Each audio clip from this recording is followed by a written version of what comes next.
Hello, everybody, and welcome to another edition of the MSP Initiative Live. Just catching up on a bunch of stuff, right? Now that we've been off the road for a week or two. And man, the news and current events surely don't take off, right? Even though that we're traveling. So Keith, I see you popped in. Keith, I'm gonna promote you to a panelist. We're gonna let you jump in today and give us some commentary. How you doing today, my friend? See that? Caught him off guard. So today we're going to kind of recap what's been happening. There he is. Pretty fly for a Wi-Fi. There it is. By the way, you're in my you're in my soon to be thank you list, but I got to meet, for everybody out there that watches this, and I know we have a little bit of a following. I got to meet Keith in person in Orange County, which was great weather. No complaints there. We caught Keith just right at the tail end because he apparently was having some problems over there at the LA ports, and at least I can say I'm not the only one that gets stopped by some sort of government security body, I guess. But yeah, unfortunately, I'm getting stopped way more often than Keith. But hey, I take it where I can get it. Well, yeah, it's been an amazing time with the backlog at the ports, and actually they're looking at it going on for at least another year. I mean, let's talk about that for a second, Keith, because like we're hearing this from everywhere. Like, why is it like? I mean, obviously the one part you shared, which was just COVID policies and protocols and what have you, but like we're hearing like not just 10, 15, 20 ships. We're hearing hundreds of ships being backed up, and everybody's just confused. Why is this happening? Well, I think if you understand the logistics of the supply chain and go backwards. So if distribution's underemployed, and we're talking retail distribution and stores, then it backlogs to the distribution centers, to the warehouses, to the intermodal, to the trucks, and so on. Now, California is an interesting state. We like taxes and fees. And so you make regulations that say, okay, we're going to do this clean air initiative. So we're not going to let trucks older than a certain age, and the truck drivers say, we'll just stop driving to California. And then so what actually occurs, which is an interesting study, which happens a lot when government gets to legislate smarter than their capabilities. Let's put it that way. Mm-hmm.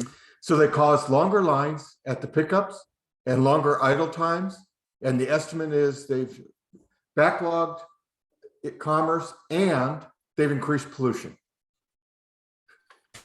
So, and then you start running into impractical protocols. And, I mean, Keith, it almost sounds, I mean, you're in it, right? I mean, because of your customers and you being kind of in the consulting realm, right? Helping these people with technology at the ports in LA. But like, it kind of feels like they're intentionally backing up the ability for these goods to come into the country for some reason, because they're just making it intentionally difficult to do it. And, you stack that on top of the ongoing chip thing, right? Just the fact that there's a shortage of computer CPU chips for a lot of things, cars and everything else. I think somebody posted on a forum the other day that Dell is literally out of computers. It's like a 5-month backup. Yeah. And then you add on top that you're hearing now in China, they're literally in the middle of they're literally in the beginning of what their own version of a 2008 financial collapse of some sort, where they're literally rationing power, and manufacturing warehouses are only running 2, 3, 4 days a week, not 7 days. And they're in a problem where like companies that have all this debt are literally going bankrupt, basically, right? With trillions of dollars of debt. So like you couple all of that together, and unless somebody's going to start manufacturing goods domestically really fast, you could literally be seeing backlogs going into the middle of 2022. I would say further, you look at and I'm going to be a real smart ass, not that I've ever been before. If you've ever done advocacy, which is what I do besides work, I do a lot of advocacy. I meet with politicians often, like multiple times a month. Not on tech.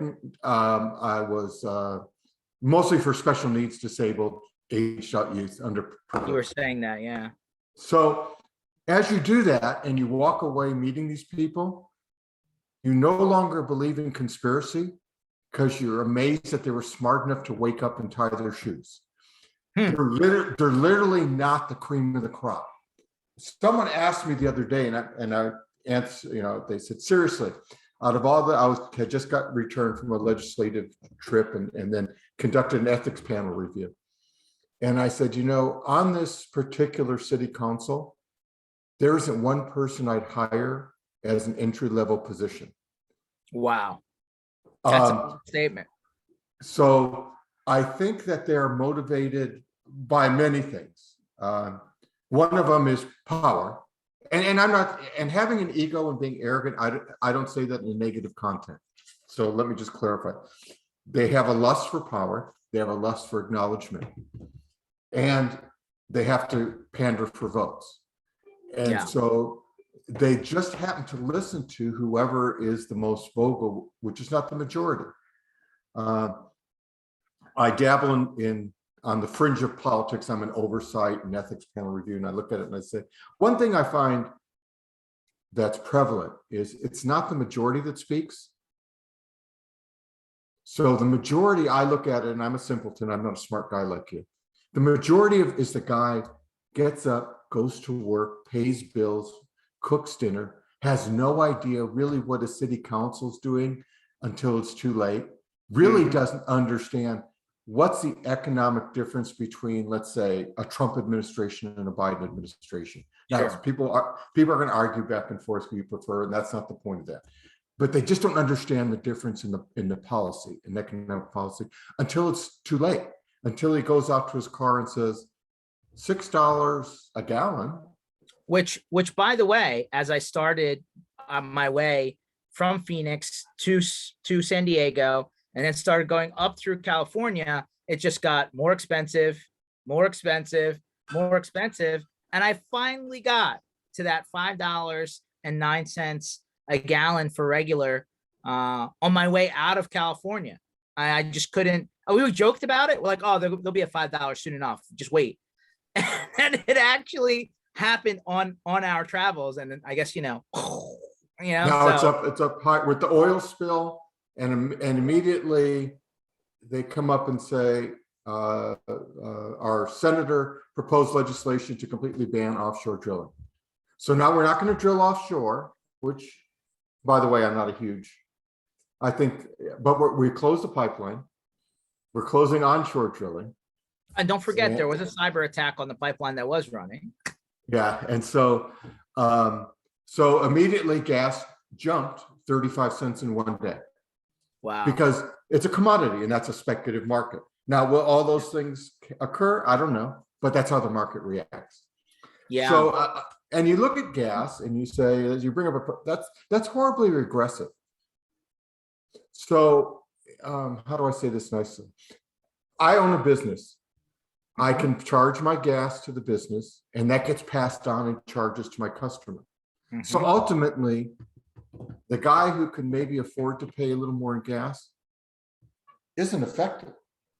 Yeah. By the way, if gas gets really bad, I'll trade in my junker and buy a Tesla, right? Well, okay, hold on. And again, I feel like we've gone down a slightly political path, but again, that's just, because this whole backup of ship stocking and, when they said, hey, start buying your Christmas presents in August, I kind of laughed and I'm like, I guess they weren't joking. So there's this proposed legislation that's still in the hanging out there, right? We don't, if it goes through it or not, we'll find out, where they want to charge you per mile driven, right? Like on your federal tax return, meaning like, at the beginning of the year, let's say you to the end of the year, let's say you drove 10,000 miles. Okay. I guess the average is 8 to 12 or whatever. Right. And so the going conversation is, hey, they want to charge you in addition to the forget what the state collects, forget what's baked into the gallon of gas already in taxes, right? Like like if you actually go state by state, they tell you, hey, for every gallon of gas, like more than 50% of what you're paying is actually taxes. Okay. So put that off to the side. That all still going to remain. But for per mile driven on your tax return, where, hey, you said you write off your mileage for your, work purposes, like a lot of other people do, you keep your log, whatever. They want to charge you now for that mile, 6 cents a mile. Well, you look at that and you say that's also regressive. Again, it's the same theory. So who's going to pay for it? It's when everybody. That's not just businesses. That's like towards the person, right? The individual that just wants to go down the street and buy a sandwich, right? As you compress it down, you're attacking the poor and the middle class. So when you're told to tax the rich, tax that guy over there, you're going, let's follow the history of taxes. From the war tax on forward to the AMT and so on, tax the rich means tax the middle class. So I tell people, if you agree with the value of the tax, then just say tax everybody because you're willing to pay your part. But it is horribly aggressive. The guys that can afford it can go buy a more efficient car, can charge it to their business. The guy who's just barely getting by with his 15-year-old gas guzzler, who can't afford the $175 a month increase in groceries, which is the estimate in California, that's who it hurts. And that's horrible. I wonder if this, and again, we'll jump onto another topic in a second, but I wonder if let's say it is 6 cents per mile. And I guess at the end of the year, that's so 10,000 miles, 6 cents, it's like $600, right? It's still $600 that you would have otherwise not paid or even gotten money back, right? Now you're paying. I wonder if that turns off the electric, push, right? Because the whole idea for the electric side is cost savings, right? Theoretically, right? You should pay less in power than you would in fuel. But if they're still going to end up taxing you on top of your a fuel efficient car, then other than you have to get around, why the push? Well, how's that going to help? There's two theories behind the electric vehicles. One of them is greenhouse emissions. Yeah. Now there's a debate of by the time you produce the energy and until they use the European studies and say, look at how they cut greenhouse emissions, but Europe still uses nuclear energy. That's right. The United States is saying, no, we don't want, so we're mostly coal fire and oil burning. So you're going like, what is the net effect? Not the same as the studies you used to. So that's a different topic. But again, my biggest concern is you start saying we're going to monitor your bank account for transactions over $600, which I just did a quick on my Quicken. That's about 70% of my transactions. Oh yeah. I mean, for anybody in our space, like if somebody comes to you and you can get them, right? And they said, I need 25 laptops. That's a pretty big purchase. Like $600, like this is on my personal account. So I'm talking about how often is the IRS going to be in my personal? And then you say, how do I charge you per mile? Unless I start tracking where you go. And I think you're opening some concerning areas. And I tell people, without getting political, you may be this party that says this is okay now. Now think of it in the context when the party you hate is in office. So just remember that. What's okay now has to be okay then. And that's concerning. And by the way, I don't trust either party. But back to the port. So you have this continual backlog. Yes. We offer to help streamline third shift. And there's a problem between labor and management, not to take sides. So labor comes in and says, we'll do this extra, but this is the premium with the buffer. Management worries about, once we put this all in, can you put the genie back in the bottle? So now you're having a full third shift. Everyone's getting overtime. And remember, if you studied key management and spending, once you start paying your employees overtime, it becomes their salary. And so, and remember, we have to think in the context of the working man, and that's, an important part of our economy. His check all of a sudden bumps from, 800 a week to 1,000. and does that for 6 months, 8 months, he's budgeting off that 1,000 a week. Yeah. And so now you go to take that back and you're going, well, I'm expecting a raise and you're reducing my salary. And it's not, you go, well, I raised your hourly. Go, it's how much I take home and put in the bank so we can buy groceries, pay rent. So there's that argument going on. And then there's just a shortage of working, and there's high compression at the bottom end. Yeah. And my son, who's special needs and works at Amazon, and he's getting raises every few months. People bash Amazon. I like it because they'll take the higher special needs. He's making well over, they used to put him on sub-minimum wage. They pay these people he's making well over minimum wage, gets full benefits, and gets overtime every other week. That's awesome. Yeah, so it's, but there's still, you see people walk around, you go, there's signs. He's been there for a year. I like to brag on him because he got laid off at the convention center during COVID. In 2 days, he had a new job. So when people say there's nothing, I go, no. He did. If you want, I've always said, if you want a job, there's jobs. It all depends on what you're willing or not willing to do. And at the end of the day, coming back to just IT land for a second, I mean, there's surely a lack of people to fill the normal positions. And then there's all of these cybersecurity positions that have since been created because of all of the companies that have popped up to help solve that problem from various angles. And they can't even get enough people. Just they're going to the point now where hey, we'll just train you, right? We can't find qualified people. We'll take anyone and try and train you up. And that's a long haul. But yeah, no, that's very, the other thing I advocate. I don't know if you can do LCAPs and CELPAs, and I do the cybersecurity curriculum for the universities of California, the community college district, Caltech.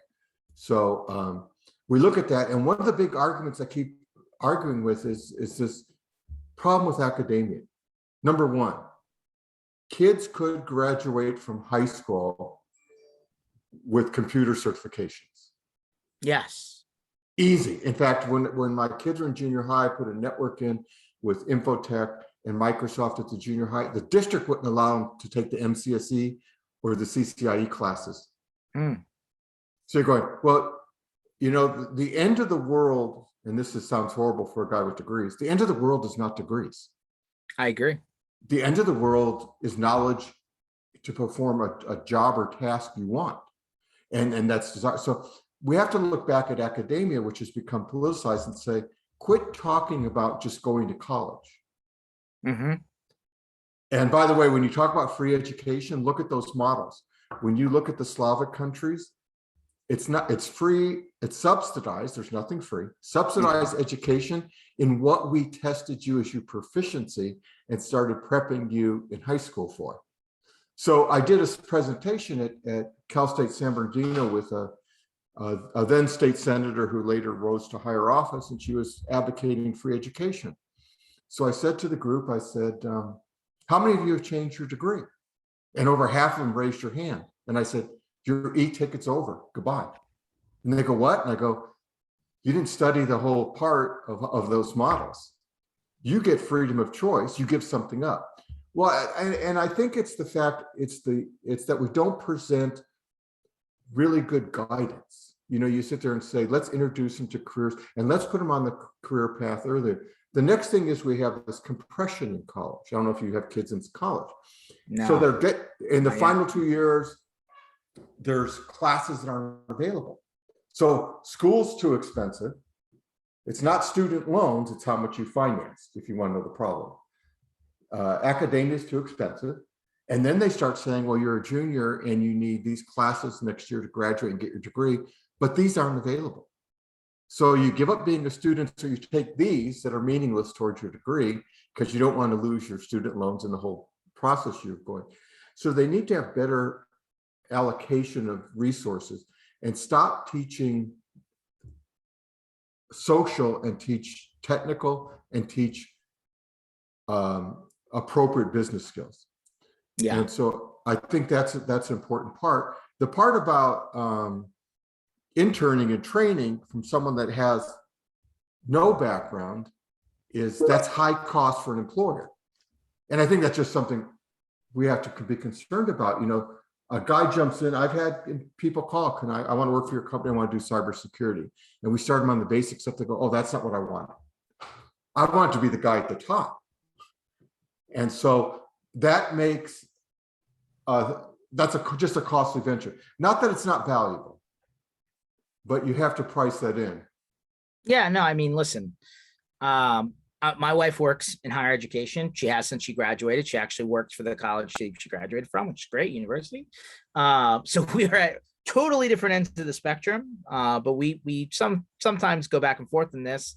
I try and limit it because you end up losing at some point, in this conversation, or at least where I sit. But yeah, I mean, technology is something that doesn't require a degree. I never thought that it did.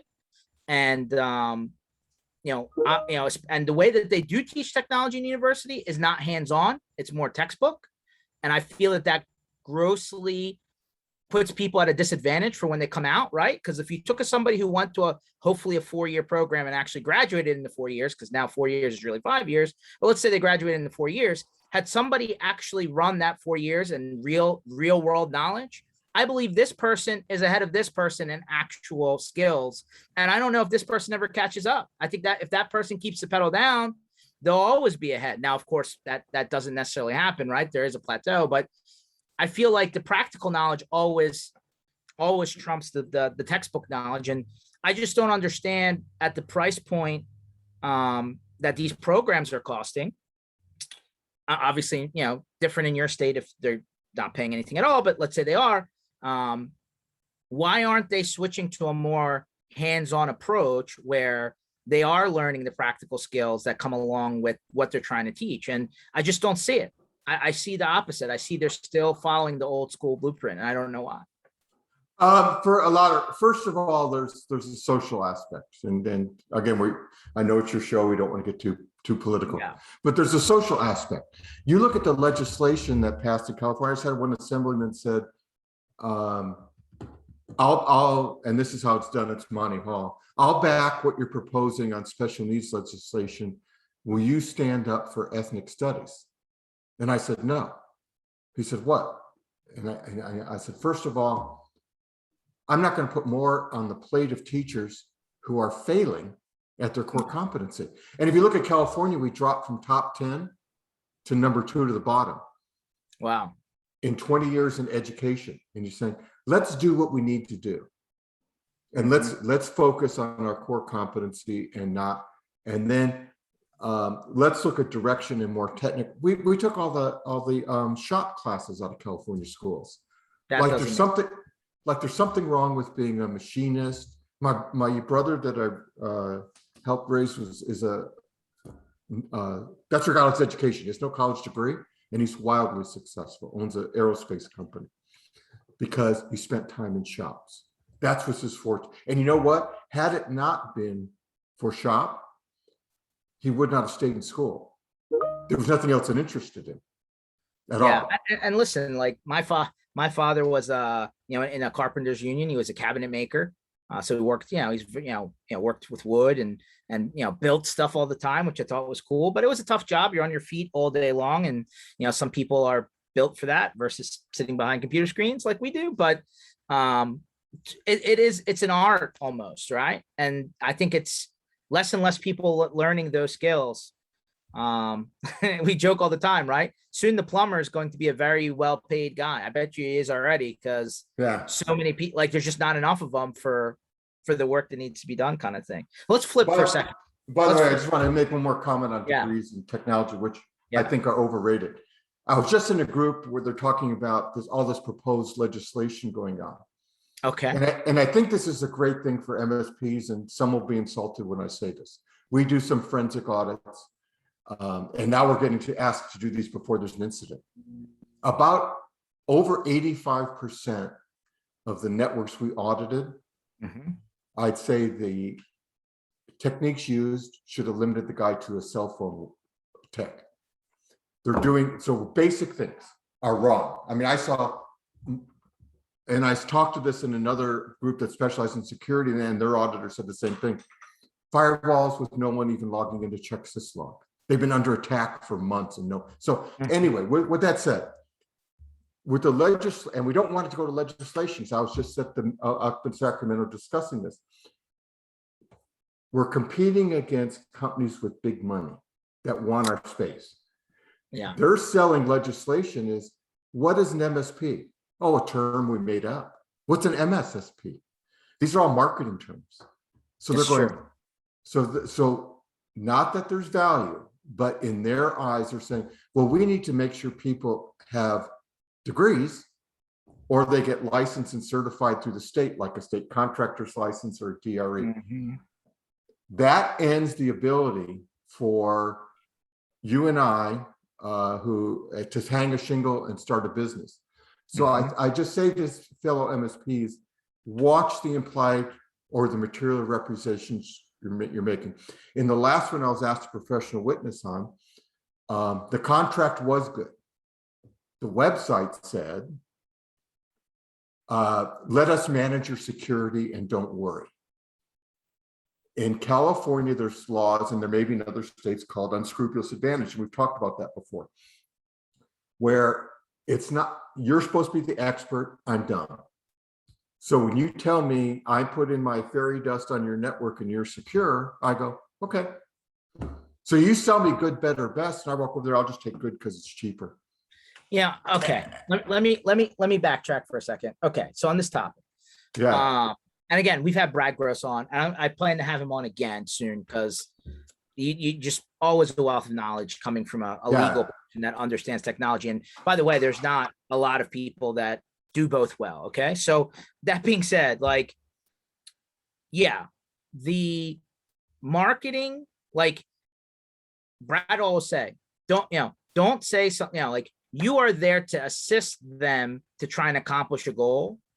But when you're presenting security as a solution, or the package of things that are security as a solution to your end customer, the presentation should be, hey, these are some of the standard practices that are now becoming, commonplace, right, to help layer security in, but there's no guarantee. All we're doing is trying to reduce your risk, but you still need a safety net at the bottom. So I was talking to a medical based end customer, for managed services. And the one of the owners said, do I even need this? And I'm like, well, do you lock your door at your house? What is the minimum to feel safe in your house? This is the same question from the technology standpoint. So I was like, I don't care if you're a hot dog cart at Yankee Stadium or you're delivering medical services. Yes, you do need this. I was like, but I'm going to go a step further. There's no perfect answer. The government gets hacked all the time, and they have technically print money, right? I was like, you need to also have adequate coverage, right? Insurance coverage, right? Cybersecurity coverage. And he's like, well, how do I know how much coverage I should need? And I'm like, actually a very good question. I was like, there is a way to, calculate what your data's value is worth based on how many records and what industry you're in. Like there's actually, an actuarial table somewhere to help, calculate this, right? I was like, having too little coverage ends up hurting you. Having no coverage absolutely will hurt you because, all you're doing is you have no safety net, right? You're driving without insurance coverage. And so he's like, well, who do I talk to? Like, how do I determine do I need $500,000? Do I need $1 million? Do I need 5 million? I'm like, well, the first question is, do you even have any coverage? I was like, because if you don't, then we have to fix that first. And a lot of the times, depending on how much coverage you have and what insurance agency you go with, they're going to dictate part of what you need to do. Not everything, right? Brad always says, what is the standard of care in our industry? Is it defined? Like, it really isn't defined. Like, Keith, your position on security may be completely different than the next guy, but to your point, there is no body that says this is the minimum, right? Is it CMMC3? Is it ISO whatever? Is it HIPAA for this guy who's in medical? There is no quote unquote standard of care, but that terminology really rung true to this guy because he was in medical and standard of care is very clear what that means.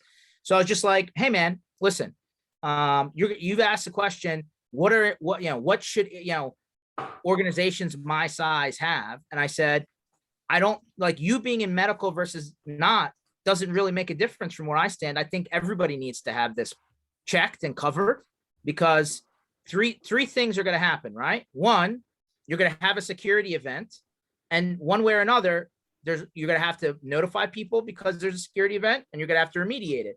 Two, you're going to have business downtime, right? Mm-hmm. Do you have insurance for the amount of time that you're losing running your operation while you're trying to deal with the issue? I was like, and three, if you run into either liability, right? Because if this data, if this data is private data like PHI, right? And somebody's saying, hey, you are responsible to protect my data. His argument, by the way, was, well, I'm required to hold this data for 7 years, whether you want me to hold it or not. Like that's, that was this, like he has to hold medical records for 7 years in his state. And I'm like, well, then you got to protect those records for 7 years too. Right? Like it's, but you're on the right, you're definitely on the right track. When Brad's on, and there was another guy who's on the MSP security call that Andrew puts on, one of his panelists, yep. who when we were discussing this said it exactly mirrored what he was going through. Let me explain to you how this court case worked, and everyone can make their own conclusions. The person attacking the MSP was the client's insurance company's lawyer. Mm-hmm. Basically, in my Reader's Digest vision, and I'm not Perry Mason, I saw it as an attempt of the insurance company to defer their exposure to this MSP. Just the same thing in car accident. You hit me, but the guy behind you hit you, and we're going forward. So anyway, the first question was, what makes you qualified to have presented yourself as a technology expert? What are your degrees, certifications, so on? So he went down this path that is concerning. And the guy had none. He had nothing he could formally say. He said there was some firewall company that gave him a certification. And the attorney said how much of that was dedicated to sales and how much that was technical. Now, I love vendors. I'm very supportive of vendors. You've seen my comments. Vendors' job, part of their job is to teach us how to sell their stuff. So the other part is how to keep it running and so on, and how to present it and how to position it. So in every certification that I've ever taken, there is a percentage of sales. So that, remember, you're now in a room without technical people. You're with the judge and attorneys who have formal degrees, who have a formal process to say, I didn't just wake up one day and say, I'm now a lawyer. I went through a process. So understand the mentality there. So that was the first. The next thing was pulling out his website and the term the attorney used was, because the MSP's attorney was saying, this is in the contract writer that Brad always talks about. And he said, your website's in 30-point font. This was in 6-point font. That resonated. I saw the judge going like this. So basically, who puts anything in 6-point font, by the way? It's like 12. Can you even read like 12-point font is the font, but go ahead. Yeah. But yeah, that was, so you're looking at this and you're saying, how the case went was the material representations or misrepresentations made prior to the sale overrode the contract.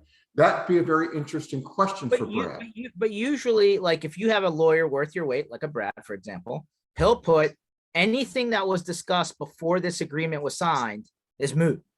If it's not in this agreement, it doesn't count moving forward. Usually some language to that effect should be in your agreement, right?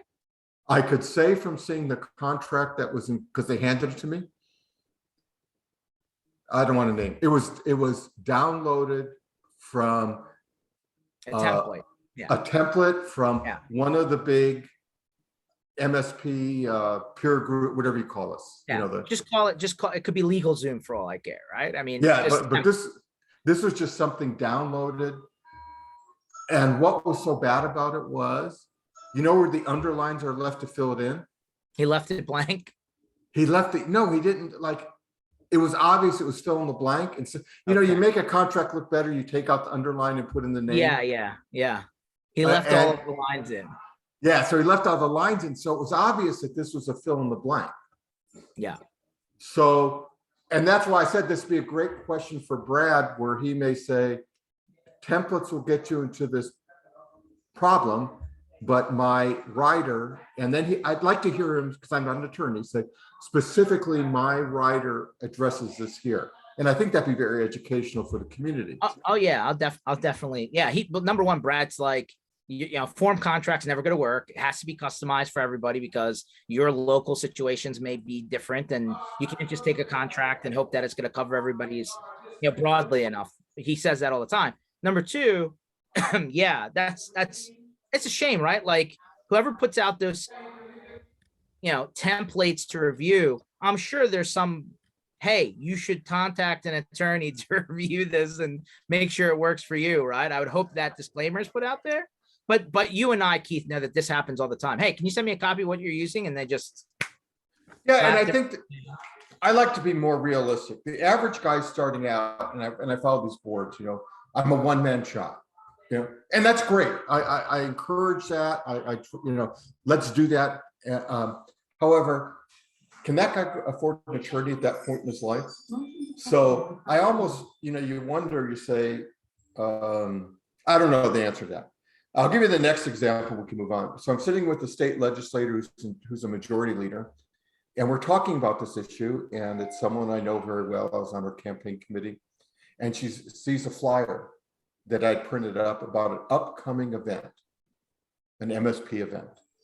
And she starts going through the list of speakers, and under it says cloud expert, security expert, expert. And she says, these are the people that are going to train people that, and she's very consumer orientated, you know, she says, that are going to protect the local small businesses. And she says, how many of these do you know? And out of the panel of 12, I know 5 or 6 of them. She goes, let me ask you a question off the record. Would you hire any of them? Saying, yeah, no. Do any of them have any training? What made them an expert? And I said, I don't know. I really don't know. I mean, it's just like one day someone just said, hey, Keith's an expert in talking on Zoom. Well, they say that they say if you do anything for 10,000 hours, you're an expert. Right. And I'm not questioning each person's, I'm saying understand the environment. You're talking to non-technical people who don't understand what we do. We've kept it in this black box. They are legislators, which are 80% attorneys, right? Isn't that? And so they're saying, in order to hang a shingle, there's a path. Yeah. And I have someone advertising. There's someone advertising that she asked about that called him doctor. Use the term doctor, technology doctor, or something like that. That's a bad idea for sure. I mean, listen, I got on a little bit of a rant. I don't know. 3 weeks ago, I wrote a, hey, don't get on stage at some event and call yourself an expert when you have no background in whatever the hell you're trying to tell people to, you know, talk about to do. I was like, why don't you either get some real world experience or go and actually even do some damn research before you get in front of a group of people and say, let me talk to you a little bit about what I think you should or shouldn't do. But I mean, Keith, you know, of course, a couple comments came back saying, hey, a lot of people fake it till they make it. And that's just how it goes. And I'm like, yeah, listen, like fake it till you make it. If you're like slowly trial and error until you figure out what works for you and what doesn't. But when you're being put out there by, you know, somebody holding an event as somebody who's an expert or somebody who should be considered knowledgeable about the topic, I feel like it's a little bit fraudulent when the person who's talking literally has absolutely no room to say a single word about what they're saying. And, you know, I guess it's just the nature of the beast. I feel like our sandbox is a little bit smaller, so they need to be, I think, mindful that, you know, it's a small world and it's not hard to Google people and figure out what their deal is. But back to your point of, and I was listening to a quick 11-minute video this morning from an insurance guy. Most insurance companies we'll settle the case, right? Very, very, very few like to actually go to litigation because it's long and it's expensive. And a lot of the times, to your point, the judge that may never even use a computer in the course of them doing their job, right? And you never know the people who show up on a jury. I once heard a judge say, I hate technology. I don't like it. I don't want to like it. And you can let the next guy figure it out. And that's how he ended the case. And I was like, what? I was like, that doesn't even make sense. How is that your final statement? Like you're just opening the door to absolutely go, appeal the decision and go to the next level. But it's expensive. By the way, I did comment on that thread you were referring to. And that's very, if you're faking it till you make it, talk about what you did well. So being what I call a broker of services, and you're a great salesman, you're great at marketing, there's nothing wrong with that. That you're hiring sub companies and you're maybe, and you have a great team behind you that you've vetted very well, and you have great relationships. Stand on stage and talk about that business model and how it made you very successful. Do not say, I'm a security expert. And there's nothing wrong with the first. You're going like, there's many people that do that, and just say what you're doing. And that's a very good model. And that was kind of what I got out of this case is there'd have been nothing wrong if this guy had brought the right people to the table. Mm-hmm. But he didn't. He oversold himself. And so, and that's how the court leaned. And this poor MSP that was only in business for 4 years is probably uninsurable now in California and unemployable. I mean, his business is over. For a breach, that wasn't really his fault. That's a shame because the breaches are going to have, like, at this point, and I had Ryan Burton on from PAX8 a few months back, and he's like, you can get, like, if he said, if you were to ask me a percentage, right? And knowing that 100% secure is a dream and never is real, right? But let's just call it 85% risk reduction, okay? You could accomplish that for not, like less than $100 a user a month, right? I mean, if you brought the right vendors together, right? SOC, C, XDR, MDR, like you start stacking all this and you put it together properly and you package it, you could potentially, with today's technology at the small business level, you could reduce your risk by 80 to 85%. Let's just say for $100 or less per employee per month, right? And again, that's not 100% and there's no guarantees, but I'm reducing the possibility, right? So it just seems like a lot of people, Keith, when they go to have that conversation with their customer and they're like, hey, you're basically charging me double what you're charging me for everything else that you do to talk about this word security. And the response has to be, but yeah, I mean, I'm not coming out here just putting my hand out, hoping and praying. You asked me, what is it going to take to make sure you're not the name in the headline? This is the start of that conversation, right? There is a cost. And some people just, like I tell, my recommendation to people, and again, I'm not putting myself out there as a security expert, but my recommendation to people, if I was sitting in your shoes, is at least start mandating some of the beginning pieces of that stack as you increase your prices every year and you start checking these boxes granularly so that by the time you get to, hey, we now need to make a jump in order to cover this last gap, you're halfway there. I will say, and you're right. And by the way, that's why I don't like good, better, best, because I don't like, if I'm a, technology naive, but I'm a home builder, I'm good at what I do. Let's respect that. And you come in and you say good, better, my assumption would be you wouldn't offer good if it doesn't work. I'll just take good. Because I really don't care about SOC and SIM and XD, I don't care. I want to get out. I want to put this behind me and go out and build houses. So that's number one. Number two is, to me, the real money, and this is to your MSPs listening, is not in selling commodities or brokering services. It's in selling business processes and value. And if you look at security, you know, I've said this to you before, and I know, and now I'll get more bad tweets and comments on Facebook. We are not heroes. We do not own the network, and we don't have red capes. We are part of a process. And the real money is as we integrate technology and security into workflow and business process. When we recovered the regional center during the terrorist attack, not know if I've ever told you about that, in San Bernardino, and started cutting checks within 24 hours, 20% was technology and 80% was process, procedures in place before we didn't, it's not like we predicted we were gonna have a terrorist attack. We didn't know what it would be. But with the building shut down, with the campus locked down by the FBI, we were able to move offsite and begin functioning to help with the disabled community. That is because of process. You're 100%, like, to echo your story, right? When the whole Colonial Pipeline thing happened and they shut down and gas skyrocketed and people couldn't get fuel on the East Coast, like, some of the kind of oil industry, you know, talking heads came out and said they could run that pipeline manually. They can flip those switches and they can keep that fuel rolling manually. And the CEO came out and said the people who could have done that are no longer here. And the people that are here only know how to do it with the computer.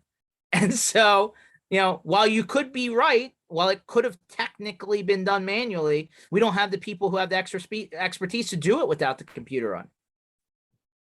I mean, that's unfortunately. At the Port of LA, we replaced a paper system.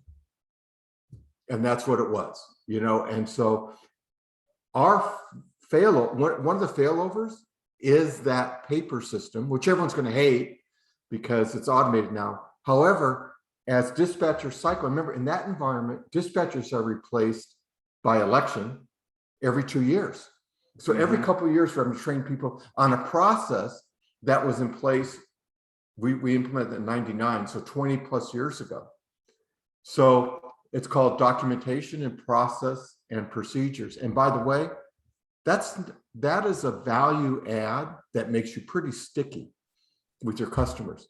Because when you walk out with one of the sheet that says these 10 things, and I walk in with these 10 things, all of a sudden it's like, let's whip out the blue light and see where I can get the cheapest price. When you talk about tying it into their site-specific business process and workflows, that sheet of $100 per workstation or per user per whatever you do is out the window. Yeah, 100%. There's no question. Real quick, I want to flip over into a couple things before we get to the end of the show, just current event stuff. So, yep, not plugging me at all here, you know, on my BVoIP hat, but obviously VoIP providers are surely under, you know, pretty much target, right? Globally, right? We had 2 in the UK that's kicked it off. Then you had VoIP.ms in Canada that got hit and we're down for weeks. I don't know if they're even back up now, maybe. And then, of course, bandwidth.com was the big guy, right, on the block.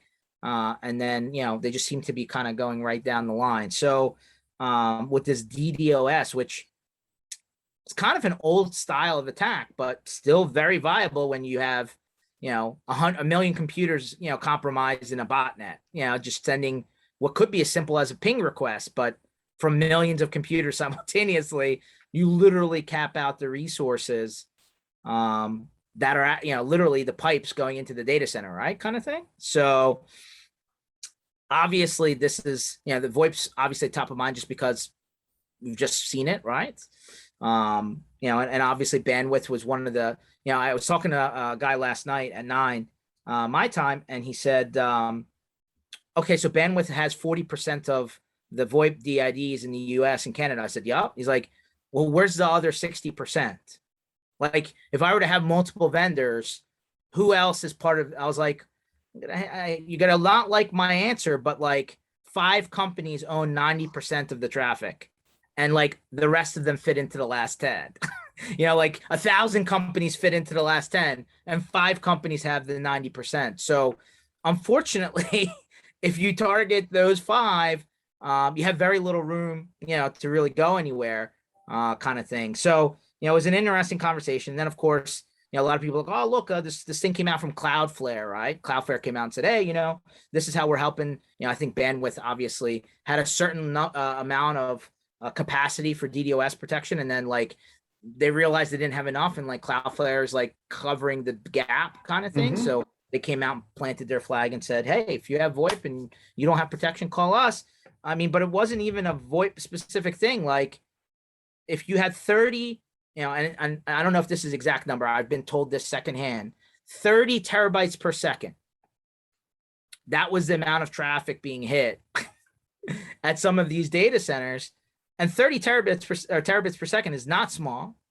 And it's funny because Cloudflare today said that they have like 110 terabits of available network capacity. So think about that. 30 terabits of their 110 was just the bandwidth attack.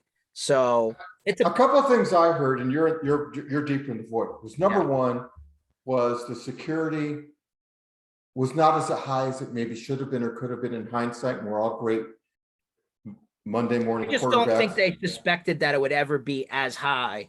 Yeah, we're all Dak Prescott's on Monday, but so I think that that was not a data-rich environment. So I think that logically they said, well, we're not really on the high attack list. They find out, well, you are for extortion.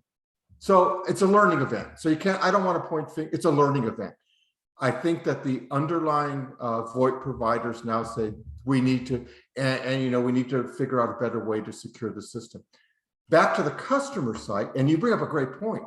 We're highly dependent. We have many lines going to, we dispatch workers off the phone, they check in off the phone.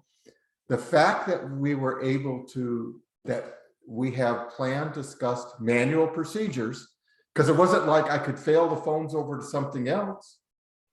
The DIDs were dead. That's how the attack we had a week or so. I couldn't even go on and reroute them, say reroute these calls. There was a standard procedure that said to all the 10,000 or whatever longshoremen we dispatch every day, if this doesn't work, your options are walkie-talkie. You'll come to the hall and check in on the kiosks and so on. So there was a manual, non-technical backup because butts needed to get to the port. And that's my suggestion to people. So you're going, you can get on the phone and yell at your VoIP provider all day long. He's just sitting there going like, oh, you're subject to how honest is your, provider being with you. Are you up to date? And I see those notices will be up in an hour. And so you fudge it and then you're still wrong. I mean, it's a quandary. And so the real answer is, how are you going to help your client function? That's how you soften the blow. There's no, I couldn't, drive over the dispatch center and just sprinkle fairy dust and say you're back online. Yeah. It is what it was. And part, again, with this call that I had last night with a partner, I was just like, listen, like the concept of POTS lines or, analog lines, T1 lines is like, it's all VoIP on the back end, right? So like, even though it looks that way to you coming to your building, it's really VoIP on the back end. And by the way, a lot of these people are using other white labeled services from other people. Like I said, this one guy's like, my customer said, go to AT&T, put my numbers on AT&T and call forward my numbers from AT&T to the VoIP number. And that way, if the VoIP goes down, AT&T should still be running. And I was like, yeah, that's not how it works. like you could try that, but like you didn't realize that AT&T is also on VoIP, right? And they're back, like for example, did you know AT&T's Cloud PBX platform is just RingCentral rebranded? Yeah, you look at that and you say, by the way, when a customer says that, I appreciate that conversation. I go, hey, you know what? I'm glad you're thinking like we have to think. So you know what we're going through. And then you follow that we've explored that option and here's why, and so, and the real discussion comes down is if you have a big enough checkbook, I can make anything redundant. Sure. I could basically say, I'll take whatever I have there, 65 lines, whatever, and buy another 65 from another vendor, split my switch, have multiple SIP. Well, I'm talking what I'm talking, right? And I could lessen the blow. Yeah. Now you start adding that up and they go, well, we were only down one time in 15 years. It's not worth it. You go, well, does it make more sense to have a manual, not have to pay every month process? And sometimes that makes sense. And you go, yes, those days the stress is high. Everyone's insane. You're sitting there with someone, are you up yet? Are you up yet? Are you up yet? And that's why these things have to be pre-planned, not on the fly, that everyone says, we're failing over. We all know how to do it. Get in your foxhole and do your job. 100%. I mean, there's absolute value there. And I think I think IT services has marketized the words disaster recovery and business continuity, but there's a whole nother side to that, which Keith is very well versed in clearly. But at the end of the day, right, like, I think the message to take away from all of this is that nobody, no, like anything could be next, right? Like, and unfortunately, you can't plan for everything because you just there's no crystal ball, but you can plan for a lot, right? And so at the end of the day, I think that to Keith's point, when your customer's coming to you having this type of conversation, it's a good thing, actually, right? Like, because you're actually now, kind of doing the blocking and tackling type conversations that we all, have to do on a regular basis that the customer never even appreciates because, they're just trying to lessen their bill, right? Until there's a problem. And then all of a sudden it comes right back up to the top of the conversation. And by the way, that conversation promotes you from a vendor, an MSP or whatever, or trusted advisor, whatever marketing term we're using this week, to truly, everyone talks about this VCIO, and you're going to get rid of the V. We're not virtual. We're sitting in and making those process decisions. And it promotes you to that level. And you say, people say, well, my customer added this to the network and didn't tell me. And you see those things all the time. You go, if you're doing your job right, that wouldn't occur because you're part of the business process flow. Yes. Yeah. Sending my call to voicemail there for sure. Yeah. Sorry. So, there you go. So no, so 100%. That's what I think you look at, is you say, and that brings a value in there. And the reason people were stressed the day all the VoIP went down, was they had no it was like, what do I do? I call George. And you're going like, no, that's not the plan. Because you can call George every 15 minutes and it's still not going to get George is not in the data center, right? Well, hold on. One last thing that's worth mentioning is when the MSP's own phone lines were affected, you should have a communication strategy to get the information out when there are problems, right? Microsoft goes down or whatever, right? Like, you need to be able to get that message across so that people know how to get a hold of you if the front door is not really there. Oh, right? What a superb point. Be ahead of the curve gives people more confidence that you can solve the problem. Do not wait for your customer to call. You see this, you send out the general announcement on your system tray notifier, your email, SMS, whatever, right? Like everybody we're on it. We know we're working with you and we're going to update you, and you use your whatever method you use to automate those messages and keep them up to date. So they don't think they're in the black hole of support that never gets answered. 100%. No, I mean, like, every MSP should have some mechanism. I don't care if it's as simple as the same status page type deployment that all these software companies are using. You might want to put one up for your MSP, right? I mean, there's shared services across all your customers, Microsoft, for example, or whatever, right? I mean, that could be your answer, something similar. So, Keith, you're always a wealth of information. By the way, I can't help but share the line. My employees drive Teslas. I drive something nicer. I thought that was a great line. I know that we're out of context there, but we'll have to joke about that more another day. But anyway, it was really great meeting you in person. I wish we had a little bit more time, but hey, happy to have you kind of jump in and share your wealth of knowledge. And we will keep on doing this every Tuesdays and Thursdays, 1 o'clock Eastern time. This session, every other session online at mspinitiative.com. And we'll catch you guys next Tuesday. Keith, talk to you soon, buddy. All right, thanks. Talk to you later. Bye. See ya.